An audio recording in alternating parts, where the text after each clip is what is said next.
오늘은 잔치집이란 제목으로 하나님의 말씀을 나누도록 하겠습니다. 이번 주에 담임 목사님께서 저에게 질문을 하셨습니다. 무려 3번이나요. 신혜야, 즐겁냐? 이렇게 질문을 하셨습니다. 이때 제 대답이 오직 목사님께서 아십니다 라고 대답했으면 참 좋았을 텐데요. 차마 그렇게 대답은 하지 못했습니다. 왜냐하면 저는 청사교회에 와서 담임 목사님을 만났고 또 사역장님들을 만나고 교육사님들과의 만남, 그리고 여러분들과의 만남이 너무나 즐겁고 좋았기 때문입니다. 제가 즐겁다고 한 이유는 단순히 만남 때문만은 아닙니다. 청사교회에서 사역을 배우는 모든 순간이, 교회에서 일어나는 모든 시간들이 즐거웠기 때문입니다. 마치 오늘이 천국에서 지내는 날처럼 말이죠. 담임 목사님의 책 교회가 길을 찾다에서는 이런 말이 있습니다. 천국을 잔치집으로 비유를 합니다. 특별히 혼인잔치의 분위기를 설명을 하고 있는데요. 혼인잔치에서 주인공은 물론 신랑과 신부입니다. 하지만 그곳에 참여한 모든 사람들은 함께 기뻐하고 즐거워하는 곳, 그곳이 바로 잔치집입니다. 천국이, 그리고 교회가 혼인잔치와 같은 분위기여야 합니다. 그러한 장소가 되기를 원합니다. 4월에 우리 교회에서 결혼식이 있었습니다. 그때 그 자리에 참석한 여러분들 혹시 즐거우셨습니까? 사랑하는 가족이 누군가에게는 형이고 누나고 또 오빠이고 언니였을 텐데요. 그 두 사람이 새로운 가정을 이루는 순간, 맛있는 뷔페가 애찬실에 준비되어 있는 그 시간이 즐거우셨습니까? 결혼식에 참석하는 여러분들의 마음이 기쁨과 즐거움으로 가득했으면 좋겠습니다. 우리 청사교회 여러분들은 잔치집이라는 말 혹시 무슨 말인지 알아요? 잔치집? 아마 어색하지는 않을 겁니다. 우리 담임 목사님께서 여러 번 또 자주 말씀해 주셨기 때문입니다. 잔치의 다른 말은 파티, 그리고 또는 축제라고도 할 수 있습니다. 초청받은 사람들이 함께 모여서 맛있는 음식들을 나누고 또 그 분위기를 즐기는 것, 그곳에서 즐거워하는 것을 뜻하죠. 지금 대한민국은 파티의 시간, 축제의 기간이라고 할 수 있습니다. 인터넷을 검색해보니 대한민국의 현재 오늘만 해도 60개가 넘는 곳에서 지역 축제가 열리고 있다고 합니다. 또한 많은 대학들에서 축제가 열리는 기간이라고 합니다. 최근에는 우리 친구들 조대 알아요? 조선대학교에서도 축제가 있었습니다. 장미축제가 있었고요. 또 대학 축제가 있었습니다. 그런데 축제에 참여한 사람이 만약에 얼굴이 무뚝뚝하고 또 무덤덤한 분위기로 그곳에 있다면 그 사람은 과연 축제를 즐기는 사람일까요? 아마 그 사람은 축제를 즐기지 못하는 사람일 겁니다. 분위기를 파악하지 못하는 사람이며 곧 집에 돌아갈 사람일 것입니다. 축제는 잔치에 참여한 사람이라면은 딱 한 가지 역할만 잘하면 됩니다. 바로 최선을 다해 즐기는 것, 마음을 다해 즐거워해야 하는 것입니다. 우리 7절 말씀 한 번 더 받도록 하겠습니다. 함께 말씀 받겠습니다. 우리가 즐거워하고 크게 기뻐하며 그에게 영광을 돌리세. 어린 양의 혼인 기약이 이르렀고 그의 아내가 자신을 준비하였으므로. 아멘. 잔치에 참여한 사람들과 함께 웃으며 함께 기뻐하는 것, 그것이 바로 잔치에 참여한, 축제에 참여한 사람들이 해야 하는 것입니다.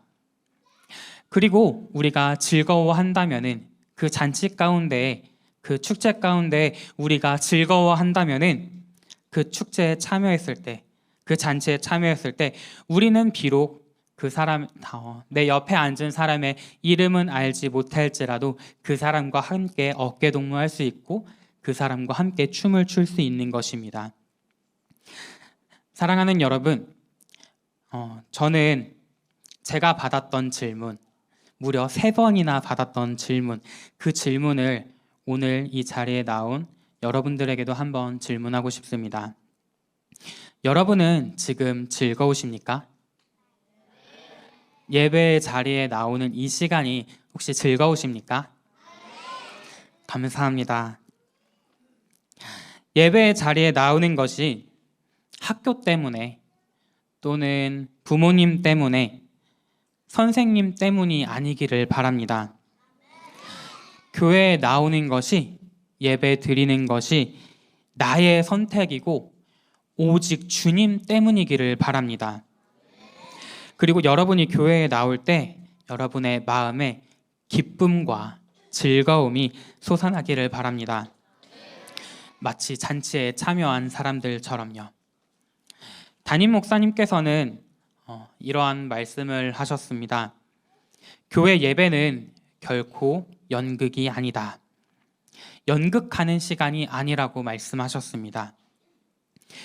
예배는 전반적인 분위기가 기쁨이어야 하고 감격이어야 한다고 말씀하셨습니다. 다시 말하지만 잔치집 같은 분위기여야 한다는 말입니다. 마태복음 22장 2절 함께 말씀 받도록 하겠습니다. 천국은 마치 자기 아들을 위하여 혼인잔치를 베푼 어떤 임금과 같으니 라고 말하고 있습니다. 사랑하는 여러분, 기뻐하는 척, 즐거워하는 척 하는 것이 아닙니다. 기쁨은 마음을 다해 기뻐하면 되고 즐거워하는 것도 진심으로 즐거워하면 됩니다. 우리가 만약 교회에 나오는 것이, 예배 드리는 것이 뭐뭐 하는 척 하는 것이라면은 우리가 집에 돌아갈 때, 교회 밖에 나갔을 때, 우리가 집으로 돌아갔을 때 우리의 입에서 불평과 불만이 나올 수 있습니다. 즐거워하는 척, 예배 드리는 척 한다면은 우리 마음에 기쁨이 없고 즐거움이 없기 때문에, 그렇기 때문에 불평과 불만이 나올 수밖에 없는 것입니다. 사랑하는 여러분, 즐거워하는 척 하는 게 아니라 진심으로 즐거워하시기 바랍니다. 천국은 혼인잔치와 같다고 합니다. 우리는 그 잔치에 참여할 때 우리가 해야 하는 것은 딱 하나입니다. 무엇이라고요? 즐거워하는 것, 기뻐하는 것, 그것만 하면 됩니다. 또 담임 목사님께서 이런 말씀을 하셨죠. 교회 분위기가 너무나 중요하다고요. 교회 분위기는 밝아야 합니다. 교회에는 십자가의 고난이 분명히 있습니다. 예수님께서 가신 그 길, 그 고난의 길, 그 길을 바라볼 때 우리는 침묵하고 또 정중해야 할 필요가 있습니다. 하지만 그 끝은 고난으로 끝나는 것이 아닙니다. 그 끝은 바로 부활의 영광이 그곳 가운데 함께하고 있음을 꼭 기억해야 합니다. 또한 교회는 회개해야 하는 것이 분명합니다. 우리는 회개해야 합니다.